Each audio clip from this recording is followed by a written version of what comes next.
1984 में हुए सिख दंगे में एक मामला सरस्वती विहार से भी जुड़ा मामला है, जिस मामले में राउज एवेन्यू कोर्ट ने आज अपना अहम फैसला सुनाते हुए कांग्रेस के पूर्व सांसद सज्जन कुमार को उम्र कैद की सजा सुनाई।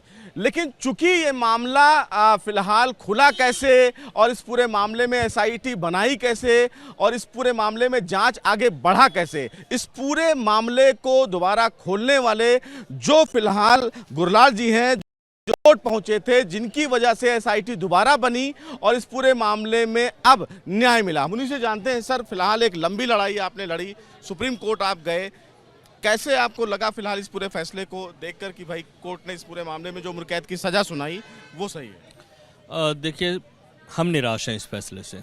हमें पूरी उम्मीद थी कि कैपिटल पनिशमेंट फांसी मिलेगी, जो नहीं मिली। तो जब फ्रीक्वेंट केसेस में ये पकड़े जा रहे हैं तो ये तो पता लग गया कि ये सिख जेनोसाइड में इन्वॉल्व थे।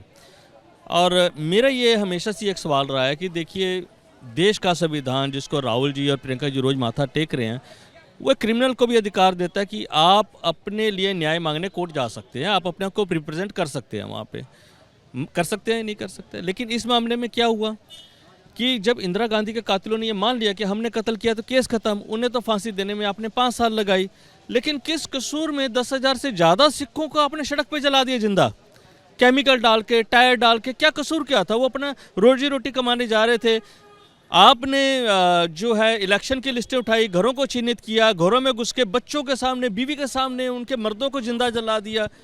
इससे नृशंस जेनोसाइड क्या हो सकता है? और फिर आपने इसको हिंदू सिख दंगे के नाम देने की कोशिश की, अपने पाप को छुपाने की कोशिश की। तो दंगा 2 कम्युनिटीज़ के बीच में था, तो वो पाप अब छुप नहीं रहा है। इस मामले में तक कांग्रेस नंगी होगी कि इसके लीडर, इसके गुंडे इन्वॉल्व थे वो जेनोसाइड में। इनका कोशिश यही थी कि पूरे सिखों को खत्म कर दिया जाए। आपने लंबी लड़ी, आपकी आखिरी उम्मीद सुप्रीम कोर्ट थी शायद? हाँ, मेरे को यही था कि अब जो है, अगर ये आखिरी उम्मीद है, अगर सुप्रीम कोर्ट भी सुपरवाइज नहीं करते हैं, अगर ये पीआईएल एक्सेप्ट नहीं होगी तो कभी न्याय नहीं मिलेगा। लेकिन हमारी किस्मत वहाँ अच्छी थी कि वहाँ पे वो पीआईएल एक्सेप्ट हुई, एसआईटीज बनी, बंद केस खुले, और साथ के साथ किस्मत ये भी अच्छी थी कि कांग्रेस की सरकार चली गई और बीजेपी आ गई, तो गवर्नमेंट मशीनरी ने भी साथ देना शुरू कर दिया, जो कि बिल्कुल पहले साथ नहीं देती थी। नहीं तो इतने कमीशन बनने के बाद भी कभी कोई न्याय मिला नहीं। तो उससे न्याय जो है अब डिलीवर हो गया। इसमें हम धन्यवादी हैं सुप्रीम कोर्ट के भी, और हम धन्यवादी हैं गवर्नमेंट के भी, जिन्होंने अपनी पूरी कोशिश की। इस केस में भी सरकारी वकीलों ने कैपिटल पनिशमेंट की मांग की थी, और मैं बड़ा होपफुल हूं कि सरकार जो है इसमें हाई कोर्ट जाएगी और वहां फिर रिप्रेजेंट करके कैपिटल पनिशमेंट लेके आएगी। हमारे जख्मों पे मलहम तभी लगता है जब फांसी हो। आज तो यही लग रहा है कि इंतजार की घड़ियां थोड़ी लंबी हो गई हैं, हमारा इंतजार शायद अब भी खत्म होने को बाकी नहीं है। और सज्जन कुमार की तरफ से कहा गया कि वो बहुत बीमार हैं, वो चल नहीं पाते हैं शायद, और एक रिपोर्ट भी कोर्ट में जेल की तरफ से दाखिल की गई और कहा गया उम्र ज़्यादा है, जिसकी वजह से शायद फांसी नहीं दी जा सकती। लेकिन हाँ, उम्र कैद की सज़ा जरूर इस पूरे मामले में दी गई, तमाम तथ्य रखे गए, सबूत रखे गए, गवाहों के बयान। तो आपको लगता है कि अगर स्पीडी ट्रायल बहुत पहले होती तो शायद इस पूरे मामले में फैसला बहुत पहले आ जाता? ये तो साथ के साथ ही आ गया होता। अगर कांग्रेस ने कमीशन बना के उसको डिलेड नहीं किया होता और एफआईआर इस ढंग से ना की होती। एक आप मानेंगे कि एक एफआईआर में 50 कत्ल हैं, कभी होता है ये? एक एफआईआर में एरिया में 50 जो मर्डर हुए वो एक ही एफआईआर में डाल दिए गए, और उसमें से 5 इन्वेस्टिगेट हुए हैं, 45 हुए नहीं। आप क्या मानेंगे? क्या न्याय देने की प्रक्रिया है?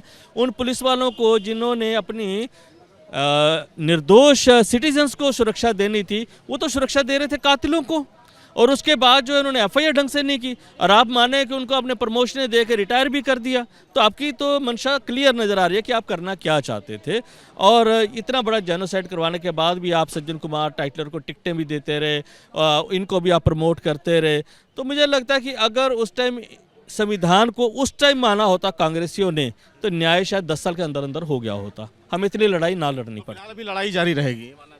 मुझे तो लगता है कि देखिए, ये तो कई पीढ़ियों तक जारी रहेगी। हम तो ऐसे हैं कि 10-20 साल बाद हम भी ख़त्म हो जाएंगे, तो हमारे बच्चे खड़े होकर चौक पे ना पुतले बना के फांसियाँ देंगे इनको कि ठीक है, हम सिम्बोलिकली से यही करेंगे और कुछ नहीं कर पाएंगे। तो फिलहाल गुरविंदर जी हैं जिनकी वजह से, गुरलाल जी जिसकी वजह से ये पूरा जो मामला है वो फिलहाल दोबारा खुला, और इस पूरे मामले में आज अदालत ने एक बड़ा फैसला सुनाया। हालांकि इनका कहना है कि ये लड़ाई फिलहाल जारी रहेगी, और उस लड़ाई में वो ऊपरी अदालत में भी अपनी लड़ाई जारी रहेंगे, क्योंकि इस पूरे मामले में जिस तरह से सिखों के लिए कत्लेआम हुआ, उसको फिलहाल बर्दाश्त नहीं किया जा सकता और वो फिलहाल माफ़ी के लायक नहीं है और इसके पीछे की वजह तमाम जो सरकारें आईं उन पर भी लगाया गया। बहरहाल इस पूरे मामले में कोर्ट ने एक बड़ा फैसला सुनाते हुए आज उम्र कैद की सज़ा सज्जन कुमार को तो दे दी है, लेकिन अब देखना है कि क्या इस पूरे मामले को लेकर सज्जन कुमार ऊपरी अदालत में चुनौती देते हैं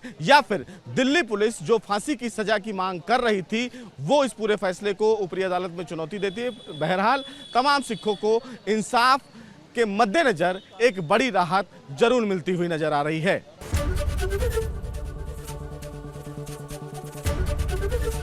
एबीपी गंगा, खबर आपकी, जुबान आपकी।